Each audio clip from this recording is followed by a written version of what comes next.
anigu waxaan ka mid ahaa dadkii meesha ugu horreeyay tigay baan ka mid ahaa jiingada dab ayaa qabsaday dibadii dabkii meelan ka galan weynay xagga damban markii dambe ka soo galay anigu gabadh iyaan gacanteeda ku soo qaaday gabadhiina gabdhaha imika nafbaxay ka mid tahay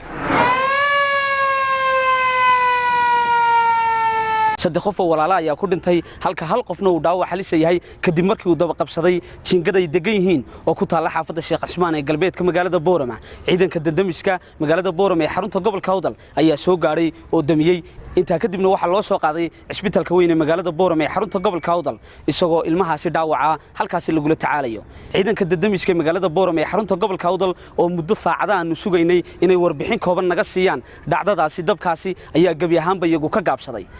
balse inta kadib waxaanu helnay qaar kamid ah goob joogayaashii oo iyagu warbixin kooban naga siiyay wuxuu dhaceen waxay ahayd saacadu casarkii salaadii casar markii la eedaamayay guriga jaarkaygu ahaa waxa weeye markii qayladii aan maqalno ku gurmanay dadkii u horeeyay ku gurmadaan ahaa waxa weeye guriga jiingad baa hoostana bilfoon waxba ku lahaa qiiqiyo ololkiibaas qabsaday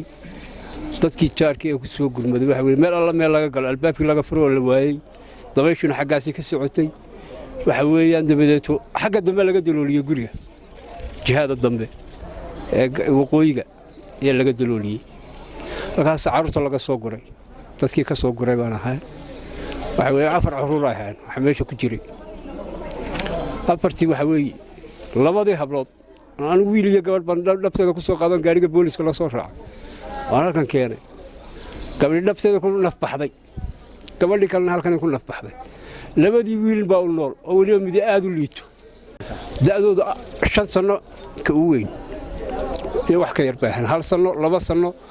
3 4 da'doodu 5 sano ka u weyn in ciidanka dadamisku goormeyn soo gaaray